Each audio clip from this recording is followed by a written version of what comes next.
The hand came out of the crowd the way a pickpocket's does, low, fast, and aimed at something that wasn't a wallet. I saw it before I understood it. I was 6 feet to Corporal Doran Ashcombe's left, standing my own box on the forecourt of Harrogate Palace, and my whole job that morning was to hold still while the tour groups filmed us, and the vendors sold flags, and a brass band somewhere behind the gates rehearsed a march it would play at noon. Nothing was supposed to happen. Nothing ever happened, in the sense the public means it. The whole art of the post is that nothing happens where the crowd can see, so that when something does happen, it lands like a gunshot in a library. Then a man in a gray hooded coat stepped off the rope line, closed the last yard between himself and Doran in 2 strides, and grabbed the rifle. Not brushed it, not knocked it, grabbed it both hands, one on the forestock and one clamped over the receiver near the sling swivel, and hauled downward and back with the ugly, committed strength of a man who has already decided he is going to take a thing and does not care who is watching. The rifle came off Doran's shoulder. I heard the sling leather groan. Somewhere a woman made a sound that started as a laugh, because for half a second it looked like a stunt, like part of the show, and finished as a scream when her body understood before her mind did that this was real. I want to tell you what a king's guard is trained to do in that first quarter second, because everything I am about to describe hangs on it, and because most people have it exactly backwards. You would think the training is, hold the rifle, fight for it. Do not, under any circumstance, let a stranger take the weapon off your body, and that is part of it, but it is not the first part. The first thing they hammer into you, from the first week on the drill square until it is more reflex than thought, is this: your rifle is not a prize to be won in a wrestling match on a crowded forecourt. It is a loaded instrument, surrounded on all sides by people who did nothing wrong except come to see the palace. The single worst outcome, worse than losing the weapon, worse than being disarmed and shamed on 100 phones, is a discharge into that crowd. So the reflex they build in you is not grab back. It is control the muzzle. Whatever else is happening, whatever the hands are doing, the black hole at the end of that barrel must never, never sweep across a living soul. Doran had about a second to remember all of that. I have watched what he did in that second more times than I can count, in memory and later once on a frame-by-frame recording, and I still do not fully understand how a man does the right thing that fast. But I am getting ahead of the morning. Let me set it down the way it happened, so you can see what I saw, and so you can understand why, of every man I have ever stood a post beside, Corporal Ashcombe is the one I would want on my left when the hand comes out of the crowd. My name does not matter much to this story. I'm the one who was watching. That is my whole part in it. At the time I was 23, a probationary guardsman 4 months onto the ceremonial roster, still at the stage where standing motionless for 2 hours felt like a feat of endurance rather than a thing my body simply did. Doran was 38 and had been on the forecourt long enough that the veteran vendors knew his name and the pigeons had stopped being afraid of him. He was not a large man. That surprised people who expected the guards to be giants. He was lean and unhurried, with a face that gave nothing away and a way of standing so still that tourists would sometimes lean in close and whisper, "Are they real? Is it a wax one?" And he would let them wonder. What none of us on the roster knew that morning, what I only learned in the weeks after, was where Doran had learned to be that still with a loaded rifle in his hands. We knew he had served before he came to the guard. Everyone had served. We assumed, the way you assume about a quiet man, that his previous soldiering had been ordinary. We were wrong about that in a way that turned out to matter more than anything else in this story. But on the morning the hand came out of the crowd, all I knew was that Corporal Ashcombe stood a very clean post and did not waste words, and that I had never once seen him startled by anything. The morning had been ordinary up to the grab, which is the thing everyone forgets when they tell the story afterward. They tell it as if the square had been humming with menace, as if you could feel it coming. You could not. It was a bright, cool morning at the tail end of summer, the sky that hard, clean blue that makes the palace stone look scrubbed. The forecourt of Harrogate is a broad rectangle of pale flagstones inside the outer railings, with the gilded gates at the far end and the great gray face of the palace behind. And on a morning like that one it fills up early with people who have come to see the changing, the ceremony where the old sentries march off and the new march on, all bearskins and slow time and the band. The changing was still an hour off. The forecourt held the loose, patient, good-humored crowd of a place where the main event has not started yet. Families staking out spots along the rope line, a coach party of retirees in matching lanyards, a knot of students with a football, vendors working the edges with flags and cold drinks and paper crowns, and everywhere the phones, held up, filming us because we were the thing to film while they waited. Doran and I stood our 2 boxes on the inner apron, a little forward of the gates, close enough to the rope line that the front row of the crowd was maybe 10 feet from us. That is closer than people realize. The rope and the low chain and the painted line on the flags are the whole of the barrier between a sentry and 1,000 strangers. The real barrier is discipline, theirs and ours. The understanding, held by nearly everyone, that you do not cross the line, you do not touch the man, you take your photograph and you keep your hands to yourself. Nearly everyone honors it without being told. It is one of the quietly astonishing things about the post, how a painted line and a length of rope hold, day after day, against the pressure of the whole curious world. The man in the gray coat did not honor it. I had noticed him before. I want to be honest about that, because in the weeks after there was a great deal of talk about whether we should have seen it coming, and the truth is that I had noticed him the way you notice one wrong note in a piece of music you are only half listening to.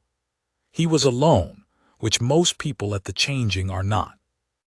He had been standing at the rope for a while, not filming, not talking, his hood up despite the sun, and there was a stillness about him that was nothing like Doran's, a coiled, jittering stillness, weight shifting from foot to foot, hands going in and out of his coat pockets. Twice he had looked not at us but along us, up and down the line of the apron, the way a man looks who is measuring a thing rather than admiring it. I had clocked all of that and filed it under the low background hum of odd behavior that any crowded public place produces, and I had done nothing, because there was nothing yet to do. A man may stand at a rope with his hood up and his hands in his pockets. It is not a crime to be strange. He was perhaps 40, with a hard, unshaven, hollowed-out face and eyes that were doing too much at once.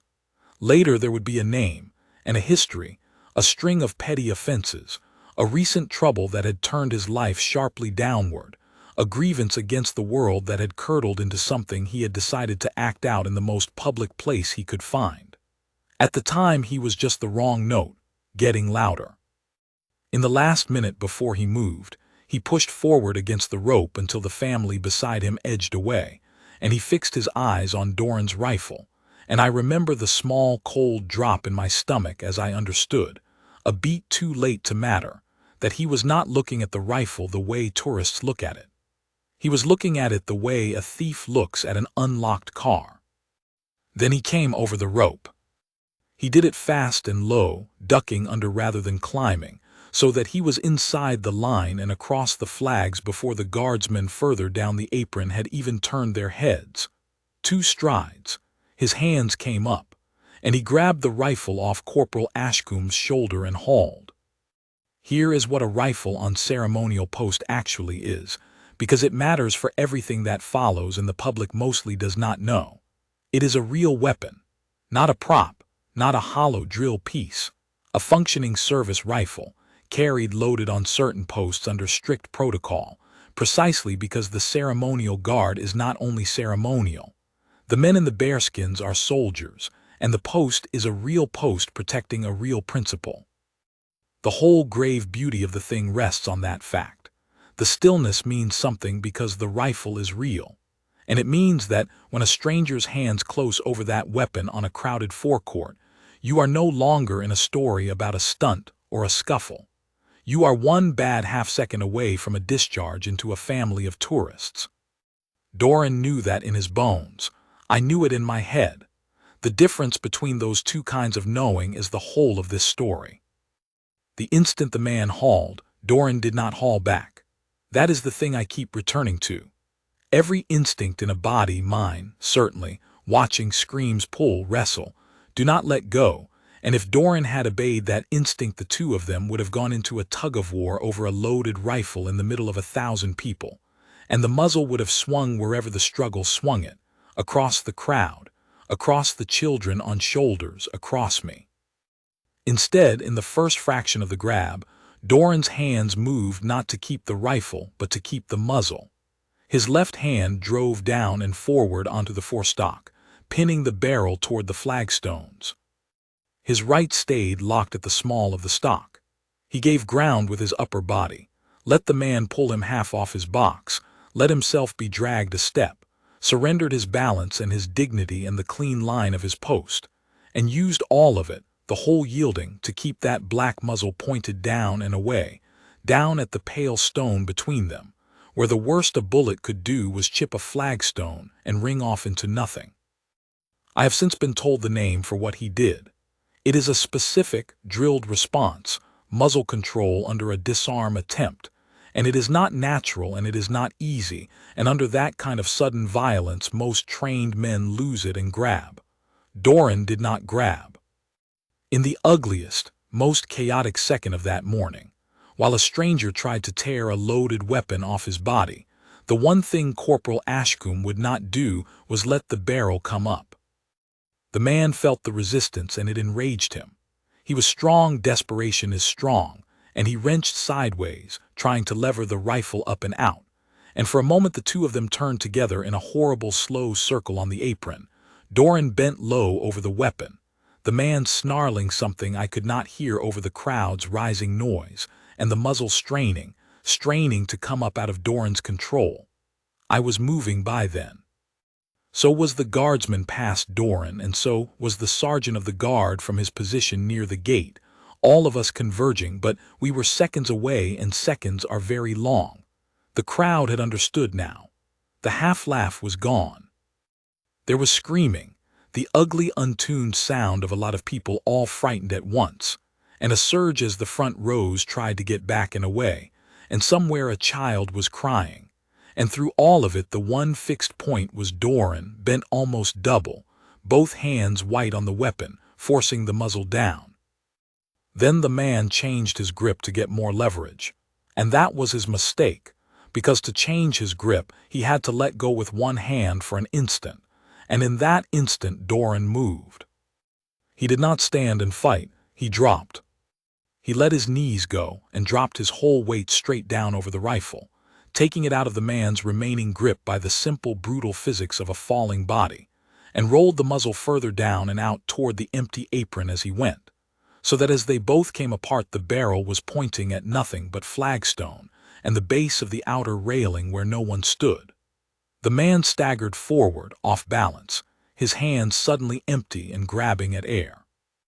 And Corporal Ashcombe came up off one knee with the rifle back against his own body, controlled, the muzzle low, his thumb already where it needed to be, and did the last thing any of us expected and the exact right thing.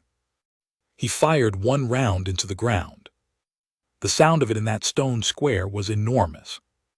It slapped off the palace face and the railings and came back doubled, a hard flat crack that you felt in your chest, and the whole forecourt flinched as one animal. The pigeons went up off the roofline in a gray sheet. For one suspended second the screaming stopped, cut clean off by the shock of it, and there was a silence so total I could hear the spent case ring as it hit the flagstone and rolled. I understood only later what I had actually watched. At the time it looked like the most dangerous thing a man could do, fire a rifle in a crowd.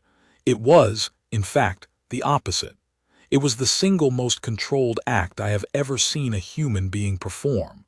Doran had not fired at the man. He had fired down and forward into the base of the outer railing where the stone met the iron, a spot he had cleared with his own body a half-second before, at a downward angle steep enough that the round could go nowhere but into the ground and stay there. A warning shot, fired to protocol, into the one safe patch of earth in a square full of people, and fired for a reason that the panicking crowd could not see, but that every guardsman on that apron understood the instant it happened.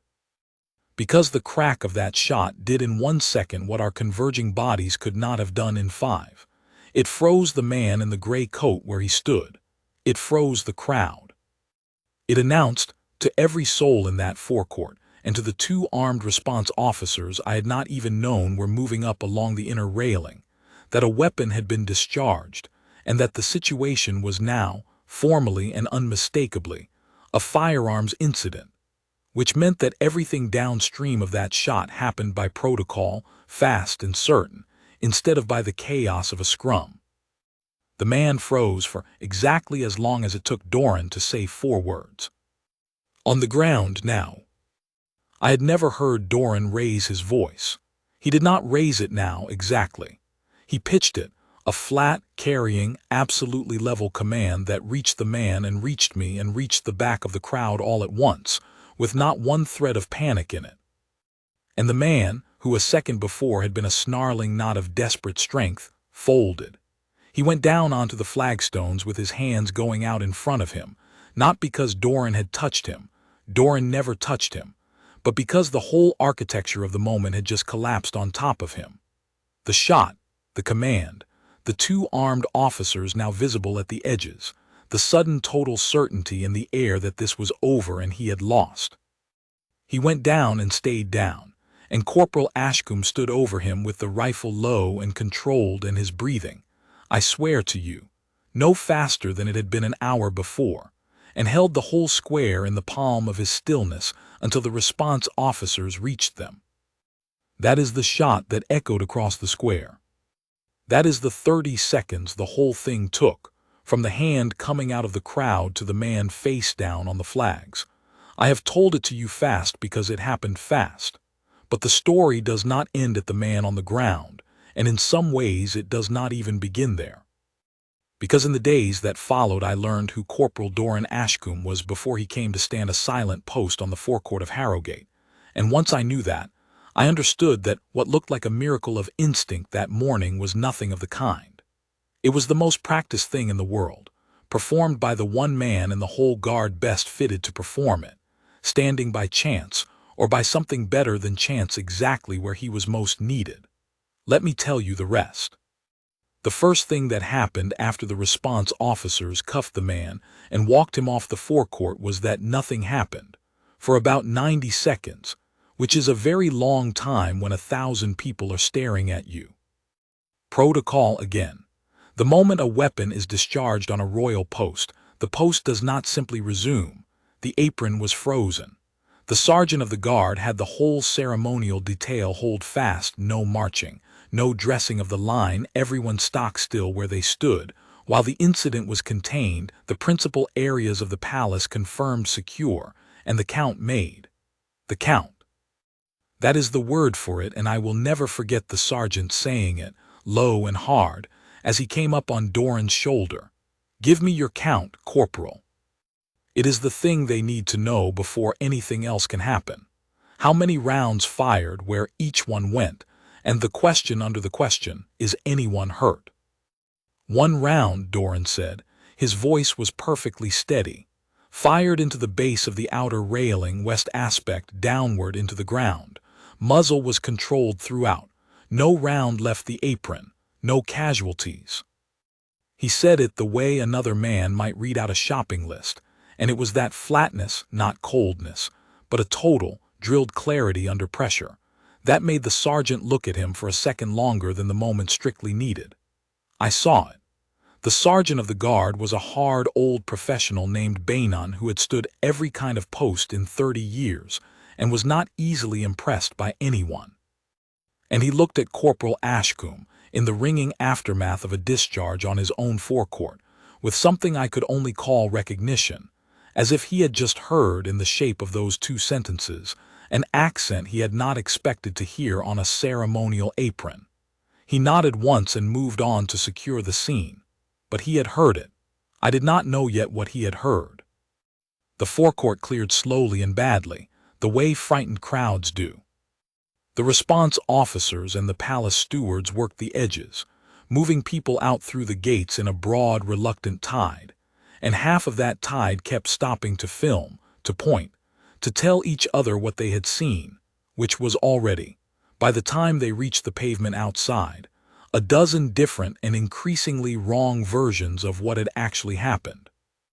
That is the other thing about a public incident that no one warns you of. The truth of it is settled in 30 seconds, and then immediately begins to come apart in 1,000 retellings.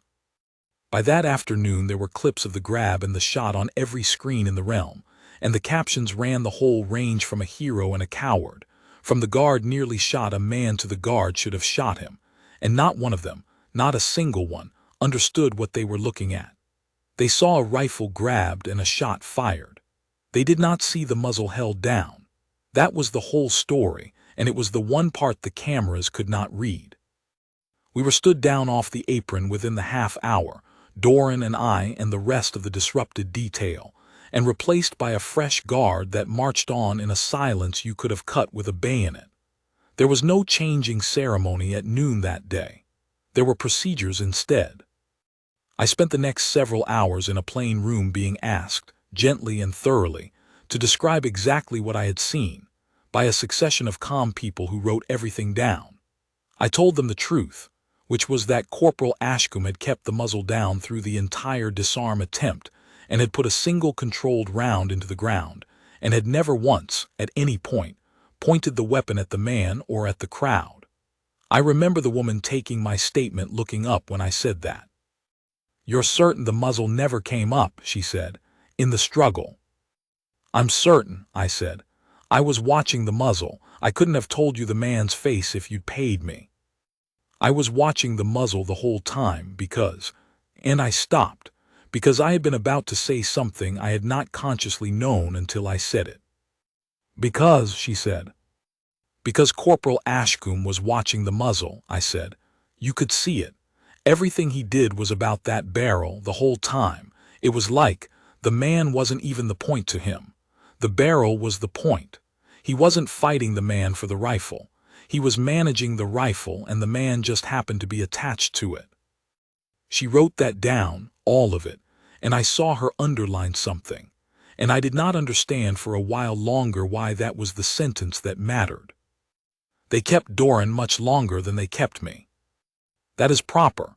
The man who fires the round is questioned to the ground and beyond, and rightly, because a discharged weapon in a public place is the most serious thing that can happen on the post short of a death, and the whole legitimacy of the guard depends on being able to show, afterward, in cold daylight, that every round was accounted for and every action justified. I did not see him again that day. But I heard, third hand, from a steward who had been near the room, that the investigating officers had come out of Corporal Ashcombe's interview looking not grim but oddly quiet, and that one of them had said to another, in the corridor, a sentence the steward passed to me because he could not make sense of it. They'd said, of Doran. He talked us through it like he was the one running the range. I did not know what that meant either. I was learning that Corporal Ashcombe was a locked room with a great many things inside it, and that the morning's grab had, for the first time in the years he had stood among us, cracked the door. That night I could not sleep, and I did a thing I am not proud of, which was to go looking. Not through any file I had no right to. I had no access to anything like that, but through the ordinary rememberings of the men who had known Doran longest.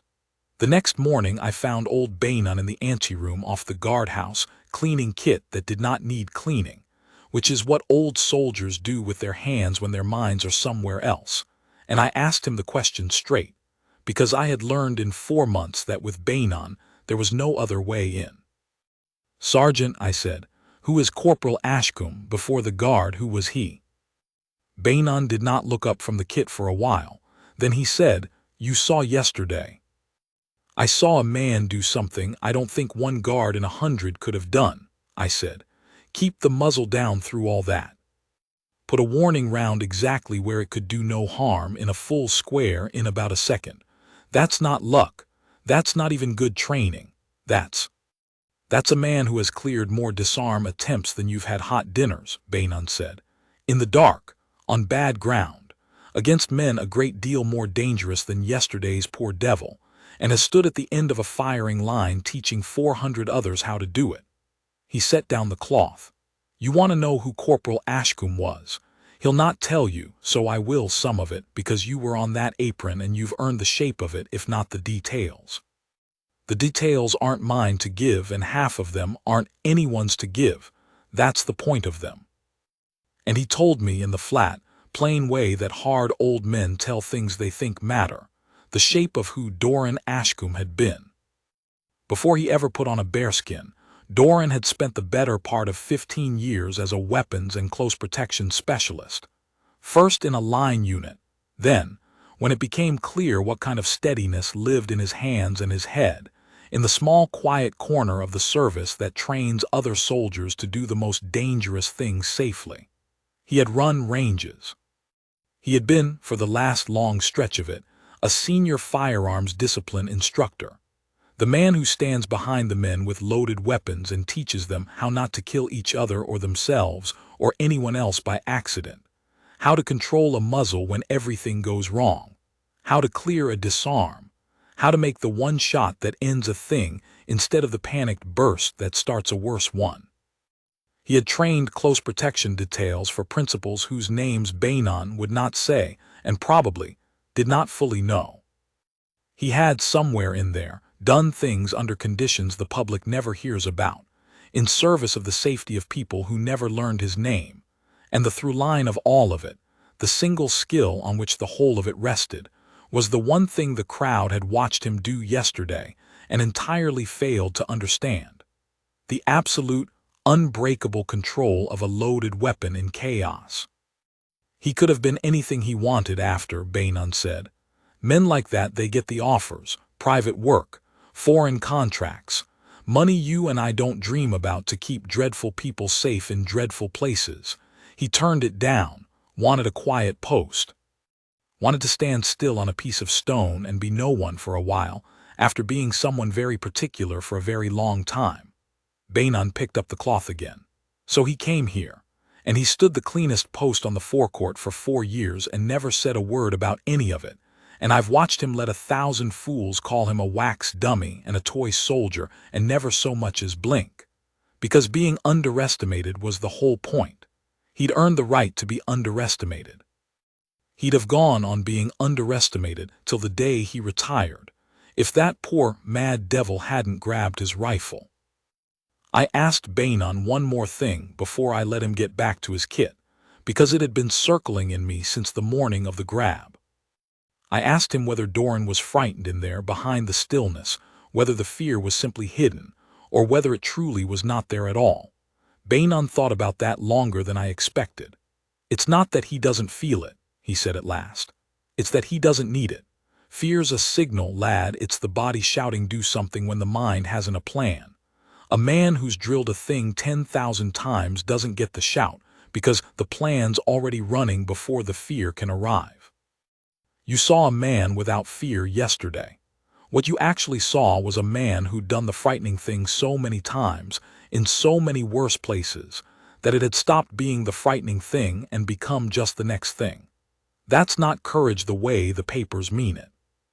It's something rarer and quieter. It's a man who spent 15 years making sure that when the worst happens, he's bored. He almost smiled then, which for Bainon was an event.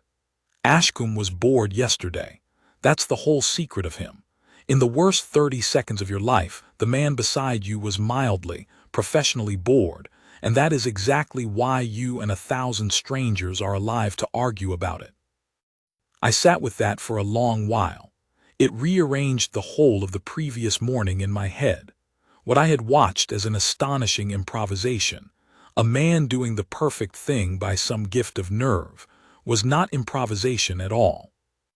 It was the most drilled response a human being can own, laid down over 15 years until it lived below thought, waiting in a quiet man's hands on a bright ordinary morning for the one instant it would ever be needed. He had not been lucky.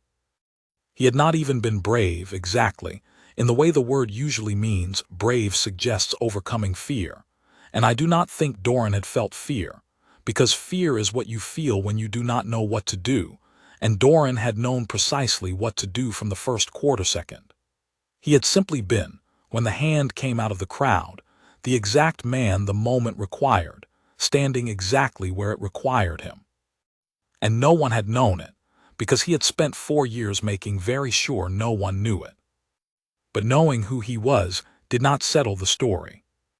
It complicated it, because the world outside the palace was not privy to Bainun's plain telling, and the world had already decided, in its 1,000 loud retellings, that a guard had nearly caused a massacre by firing a rifle in a crowd.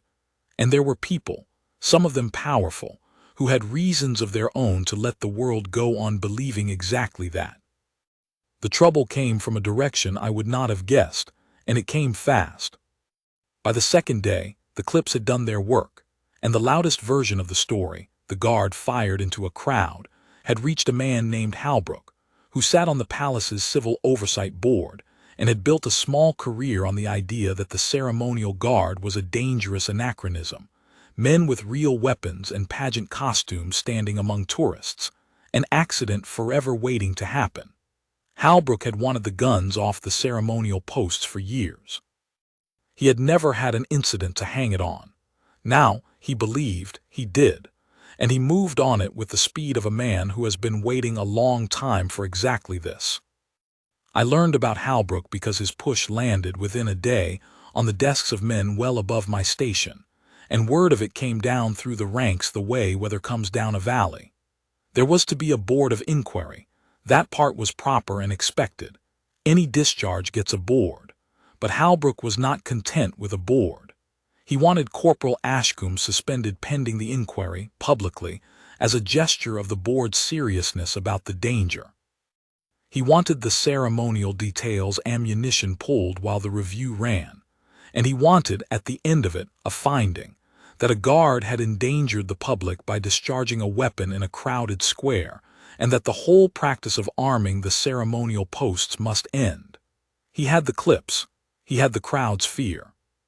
He had a plausible, frightened, reasonable-sounding argument that would land well with anyone who had watched 30 seconds of phone footage and understood none of it.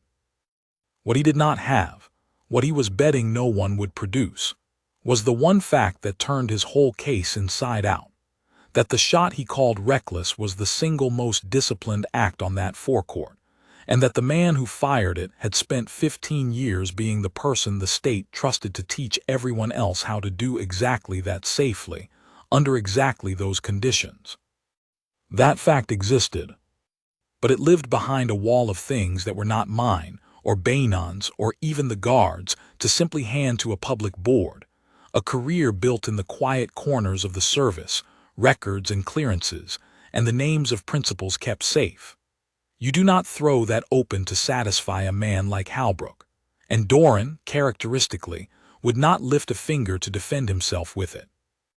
When Bainun put it to him plainly, that a word about who he had been would likely end the whole business in an afternoon, Doran said only that his old work was not a thing he traded on, that he had come to the guard precisely to leave it behind, and that if the board wished to judge him, it could judge him on what he had actually done on the forecourt, which was account for every round and harm no one. Let them look at the shot, he said. The shot tells the truth. I do not need to tell them my history to make the shot honest. It was honest when I fired it.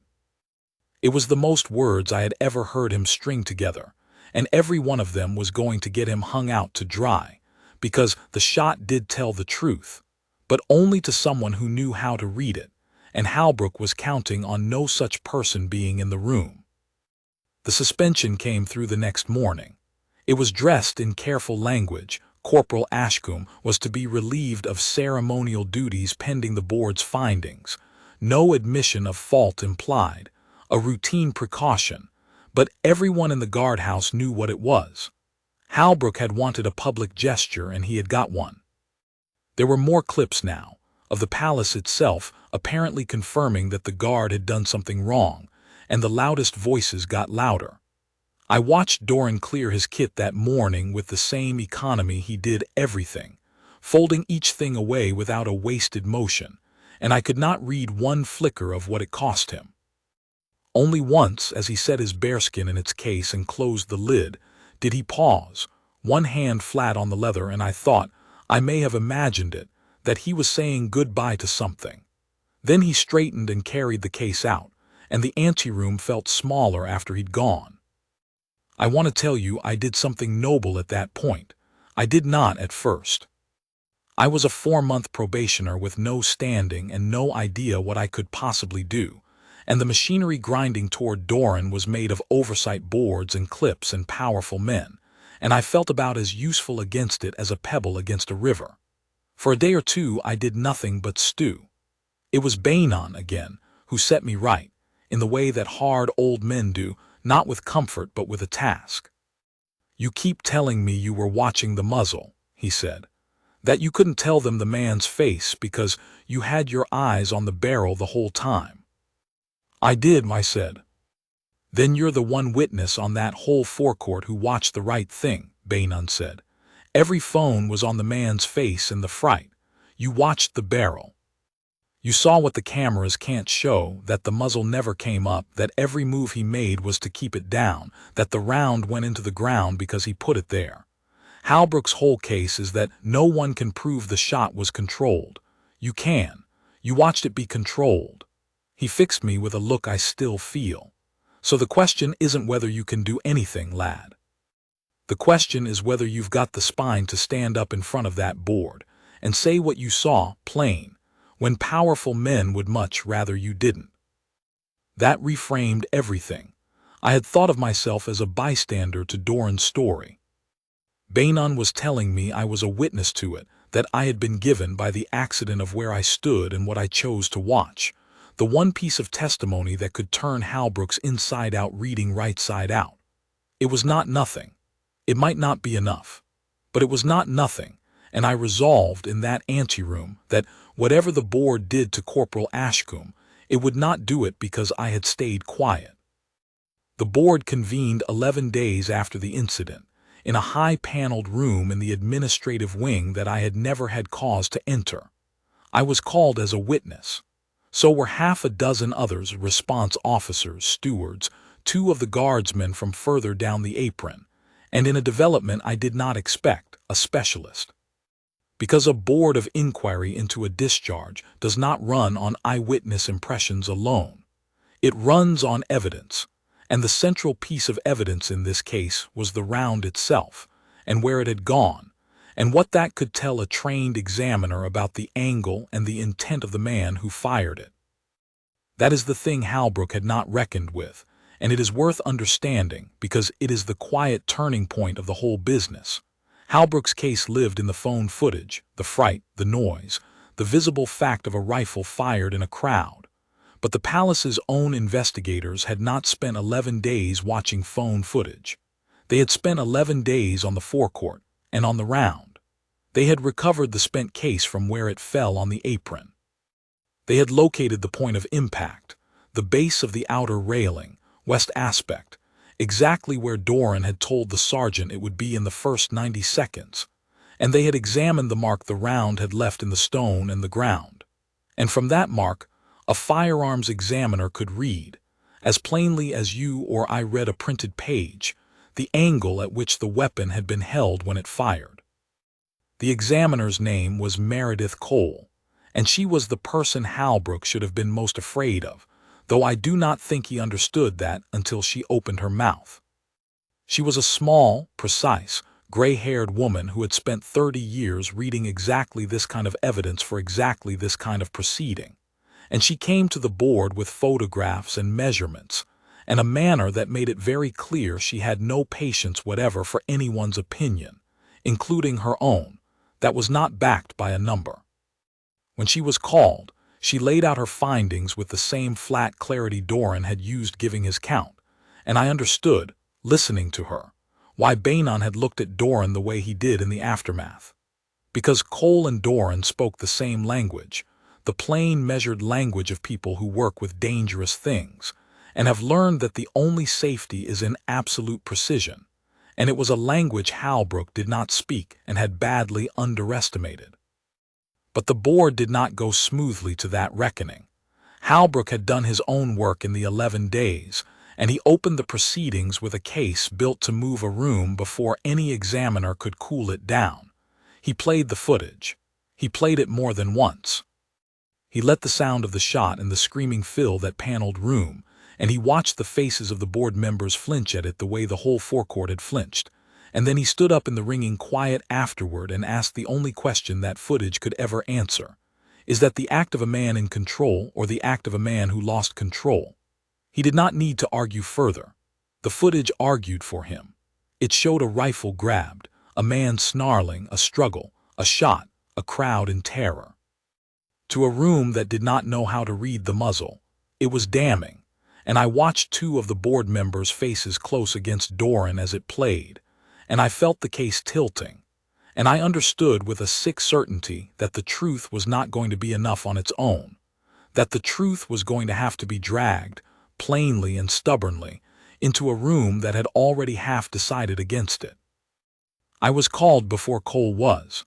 I think Halbrook wanted the eyewitnesses in first, the confused and frightened ones, to build his picture of chaos before any cold measurement could complicate it. And the two guardsmen from further down the apron who went before me did, without meaning to, help his picture along, because they had been 15 and 20 feet away with the crowd surging between them and the struggle, and they had seen exactly what the phones had seen. A scrum, a shot, terror. They were honest men and they told the truth as they had it, and their truth was fragments. I saw him go down. I heard the shot. I didn't see where it went. And each fragment in Halbrook's hands became another brick in the wall of a chaotic, uncontrolled event.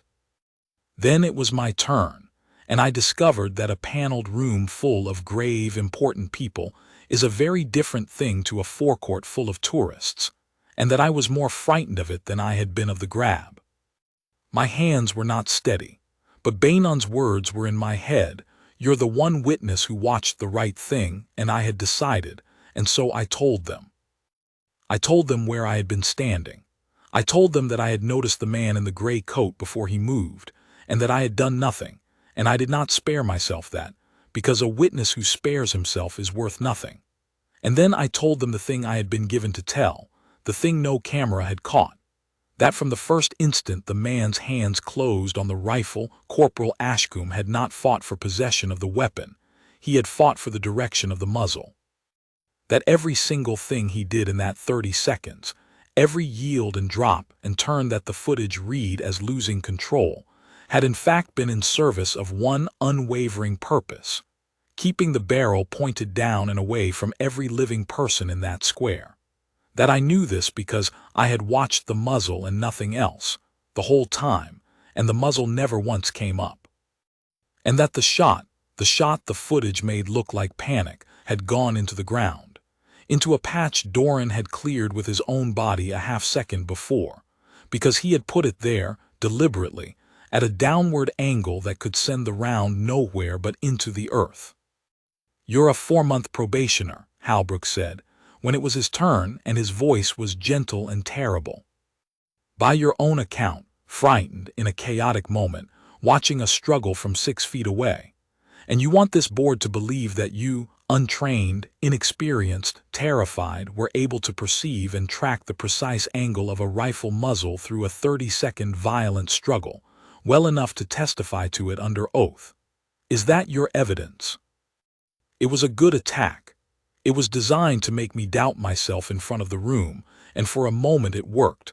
I felt the ground go soft, and then something steadied in me that I did not know I had, and I heard myself answer him plainly. "I was able to track the muzzle," I said, "because Corporal Ashcombe trained me to. Not that morning over 4 months. The first thing they teach you on the ceremonial roster, before you ever stand a post, is muzzle awareness. Where is the barrel always every second? It's drilled into you until you can't not see it. So no, sir, I wasn't tracking the angle because I'm clever. I was tracking it because a barrel is the first thing my eyes go to now, on any weapon, in any circumstance, because that is how I was trained by the guard, and specifically, as it happens, by that man. And in 30 seconds of the worst thing I've ever seen, the barrel he was carrying never came up. I would stake my life on it. I nearly did. The room was quiet after that. Halbrook let it go and moved on, and I could not tell if I had helped or hurt, and I went and sat down with my heart going like a hammer and my shirt stuck to my back. But I had said it. It was in the record now, plain, and no power on that board could unsay it. And then Meredith Cole was called, and the whole temperature of the room changed. She did not raise her voice or appeal to anyone's feelings. She put up her first photograph, the base of the outer railing west aspect, the mark the round had left where the stone met the iron and the packed ground, and she began to talk in numbers about what that mark meant, the angle of the strike, the depth, the absence of any secondary mark, any ricochet trace, any indication whatever that the round had done anything but bury itself downward into the earth exactly where it hit. She walked the board through the physics of it the way a surgeon walks students through an anatomy.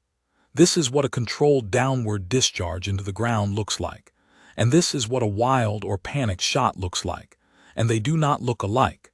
And this, she tapped the photograph, is unmistakably the former. There is no version of the events in that footage, she said, that produces this mark by accident. A man losing control of a weapon in a struggle does not produce a strike at this angle in this location. This round went where it went because the person holding the rifle put it there, on purpose, at the one safe point available in the middle of a violent disarm attempt. That is not my opinion. That is what the stone says. Halbrook tried her. He tried her hard, suggested the angle was coincidence, that a man being dragged down could produce such a strike by chance, that the science was less certain than she made it sound. And Cole took each suggestion and demolished it with a patience that was somehow more devastating than anger, because it was the patience of someone who has run these numbers 1,000 times and simply cannot be moved off them by a man who has not run them once. By the third exchange, it was plain to the whole room that Halbrook was arguing arithmetic with a mathematician and losing, and did not know how to stop. And the two board members whose faces had closed against Doran during the footage, I watched them open again slowly, as the stone spoke louder than the screaming. But even then, even with Cole's evidence laid out cold and clear, the thing was not won, and this was the false dawn I had not seen coming. Because Halbrook, cornered on the science, changed his ground. Very well, he said.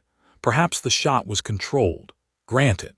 Grant the man is a fine marksman. That, he said, is precisely the danger.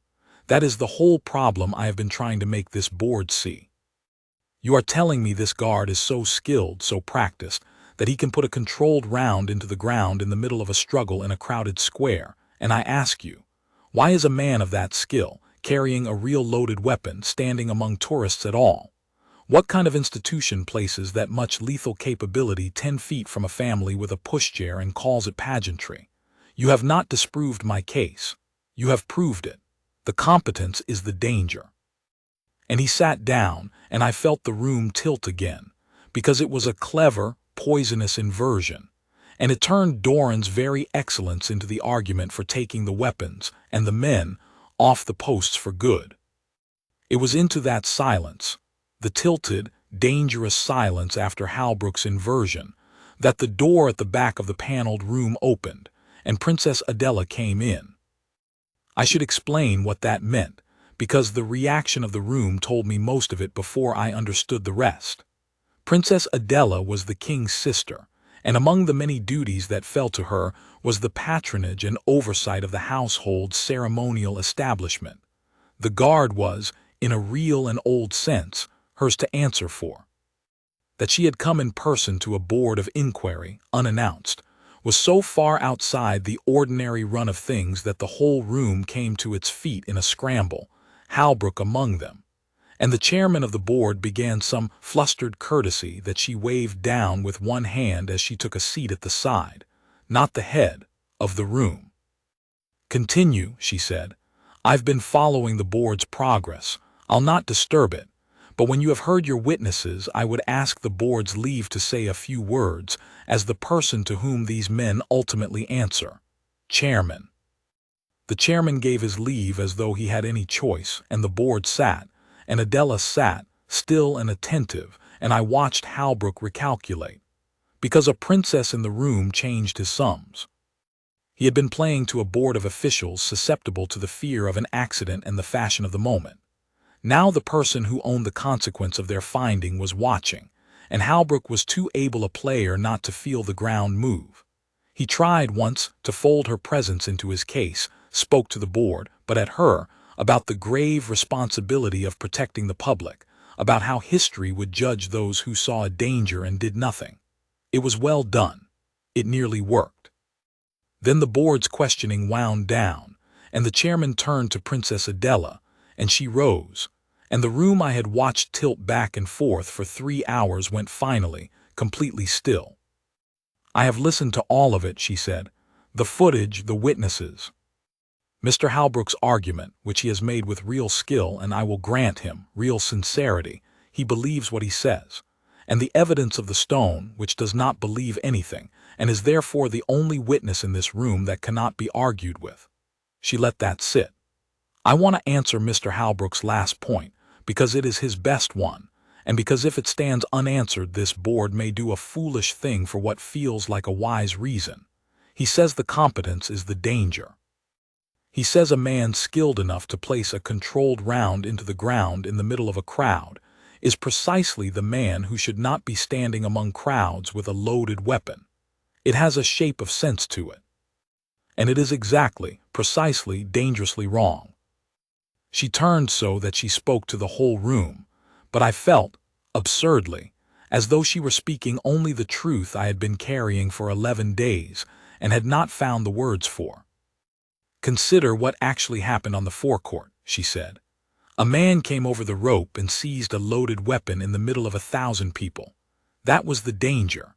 That was always going to happen on some morning to some post, because there will always be a desperate or disordered soul who does the unthinkable, and no rope and no line and no policy will stop all of them. The only question the world ever really gets to answer is, what happens in the 30 seconds after the unthinkable begins? And I put it to this board that there are, broadly, 2 ways those 30 seconds go.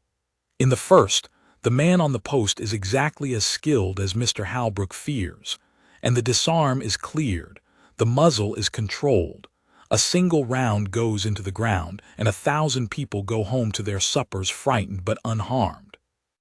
In the second, the man on the post is not so skilled, and there is a wrestling match over a loaded rifle in a crowd, and the muzzle goes where the struggle takes it, and I will not describe to this board what can come of that, because there are people in this room who have children, and I will not put the picture in their heads. Those are the 2 ways it goes.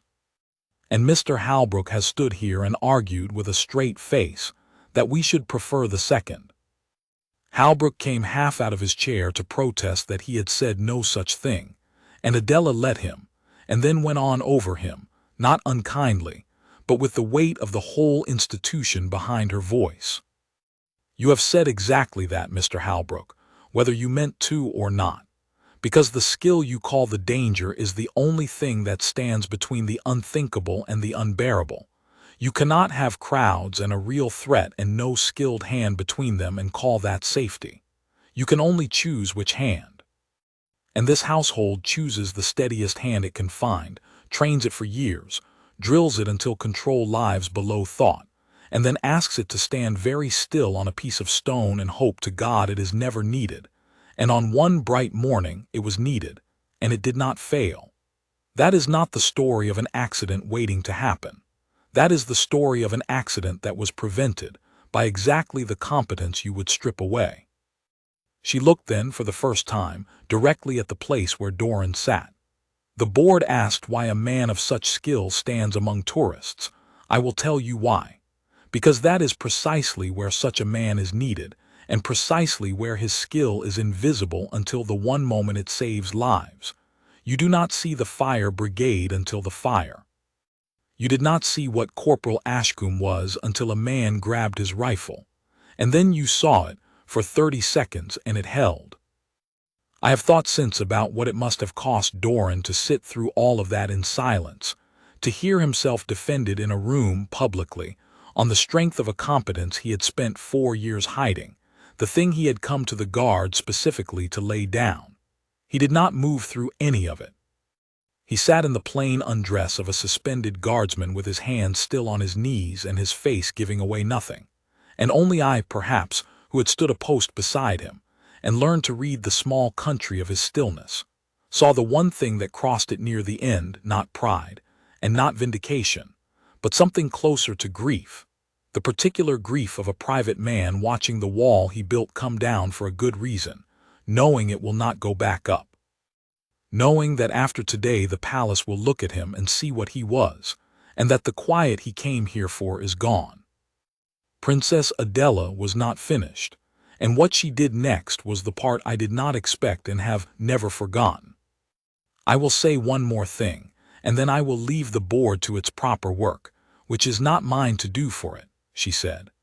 There has been much said in these 11 days in the clips and the papers, and much of it cruel about Corporal Ashcombe. He has been called a danger and a coward and a fool by people who watched 30 seconds of the worst moment of a stranger's life and understood none of it. He has borne it in silence, because bearing things in silence is his trade, and because, I am told and I believe it, he would not defend himself by trading on a history he considers no one's business but the state's and his own. I honor that. But I will not let this room mistake his silence for guilt, or his refusal to boast for an absence of anything to boast of. So let the record of this board show what the man himself would never say. That Corporal Doran Ashcombe served this realm, before ever he wore this uniform, in the training of others to do the most dangerous work safely. That he was, for years, the hand the state trusted to teach steady hands to be steady. And that when a stranger grabbed a loaded weapon in the middle of 1,000 people, the household was fortunate beyond any planning that the man who happened to be holding that weapon was the one man in 1,000 most fitted to hold it, and did with it exactly, precisely. The honorable thing, the board will make its finding, but it will make it knowing that. She said. And the room, which Halbrook had spent 3 hours pulling toward fear, settled at last around the truth like water finding its level. The board did not deliberate long. They asked Cole 2 more questions about the round, to be sure, and she answered them the same way she had answered everything, in numbers that did not move, and then they withdrew, and I sat in that paneled room in the strangest hour of my life, next to a man I had thought I knew and had discovered I had not known at all, both of us silent, waiting. When the board returned, the chairman read the finding in the flat, careful language such findings use, and it took me a moment to hear, under the language, that it was everything I had hoped and had not dared expect. The discharge of the weapon by Corporal Ashcombe was found to have been controlled, deliberate, proportionate, and consistent with his training, and with the protocols governing the carriage of arms on ceremonial posts.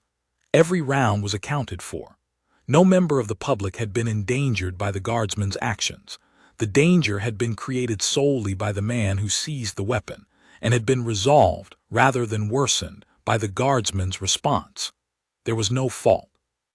The suspension was lifted with immediate effect, and struck from the record as a precautionary measure only. And this was the sentence that made old Bainon, sitting 2 rows back, close his eyes for a moment. The board formally commended Corporal Ashcombe for conduct that, in its words, prevented a tragedy through discipline of the highest order, and recommended his actions be studied in the training of others. Halbrook's larger proposal, the disarming of the ceremonial posts, was not adopted. The board found, in language that borrowed more than a little from Princess Adela's, that the incident demonstrated the value rather than the danger of a trained armed presence, and that the answer to the risk of a disarm attempt was not to remove the skilled hand but to keep it skilled. Halbrook took it, to his credit, without a scene. He gathered his papers and left, and I have wondered since whether he ever understood that he had been right about one thing and catastrophically wrong about what it meant, that the competence was, indeed, the whole story, only it was the answer and not the danger. I do not think he understood it. Some people cannot hear the difference between the fire brigade and the fire, but he never brought the proposal again. Doran went back on the forecourt the following week. I was on the apron the morning he returned, standing my own box a little way down the line, and I watched him march on with the fresh guard in the gray early light, and I will tell you that I have never in my life been so moved by a man simply doing his ordinary work. He took his post. He set his feet. He came to the still, and the stillness closed over him the way it always had, and to any tourist arriving that morning he was exactly what he had always been, a motionless figure in a red tunic and a tall bearskin, a thing to photograph, a wax dummy, a toy soldier, no one at all. The wall was back up. He had gone through the worst 11 days of his private life and come out the other side and put the wall straight back up and stood behind it as though it had never come down. But it was not quite the same, and the difference was the last thing this story has to give you. Because the men on the roster knew now. Word of the board's finding had gone through the guard the way water goes through sand, and though not one of us ever said a word about it to Doran, you do not, to a man like that, the whole point of him was that you did not, the way we stood beside him changed. It is a hard thing to describe to someone who has not stood a post. There is a particular quality to the confidence you feel with certain men on your left or your right, a thing below words, and after that morning, every man on the roster felt it about Corporal Ashcombe. Not because we thought less of him for the fright, or more of him for the medal-less commendation, but because we had learned what he was, and what he was this. The man who, when the hand comes out of the crowd, does the right thing in the first quarter-second every time, because he laid the right thing down so deep in himself so long ago that fear cannot reach it. Every young guardsman on the forecourt wanted, after that, to be able to do what Doran had done. And that, in the end, was the truest form of the board's recommendation that his actions be studied. Not the report filed in some archive, but 400 young men on the posts of the household quietly resolving to be, if the terrible morning ever came for them, a little more like the quiet man in the second box. The man in the gray coat, I should tell you, was not destroyed by any of it, and I am glad of that, because a story where the desperate man is ground to powder would dishonor what Doran did. He was charged and dealt with, but the harm he had meant to do had come to nothing, no one hurt, not even himself, and in the dealing with there was room to see the disordered, cornered soul underneath the act, and to root him toward the help he had plainly needed long before he ever came over the rope. Doran's shot had ended the thing without ending the man. That was the whole design of it. The muzzle held down, the round in the ground, the warning, not the wound. He had come to Harrogate to lay down a life of dangerous work, and on the one morning that work reached out and grabbed him, he had answered it the way he answered everything, with control instead of force, with the smallest possible violence that would serve, with a discipline so complete that its result was that no one on either side of the rope was harmed at all. That is what the crowd could not read. That is what the cameras could not show. A hand came out of the crowd, and a shot echoed across the square, and to nearly everyone it looked like the most dangerous thing in the world. And it was, in truth, the safest thing that could possibly have happened, because of the man who fired it. I stood a great many posts beside Corporal Ashcombe after that, and I never once heard him speak of it, and I never once asked. But I watched him on quiet mornings, when a tour group would drift up to the rope, and a bold one would lean in close and whisper, "Are they real? Is it a wax one?" And I watched the smallest thing happen at the corner of his mouth, so slight that only a man who had learned to read his stillness would ever catch it. He let them wonder. He had earned, more than any man I have known, the right to be underestimated, and he took his quiet back and wore it like the honor it was. But I knew, and Bainon knew, and the 400 knew, and somewhere in a report filed against the day it might be needed the household knew that the stillest man on the forecourt of Harrogate Palace was the last man on earth you would ever want to grab a rifle from, and the first man you would want holding one when the hand came out of the crowd.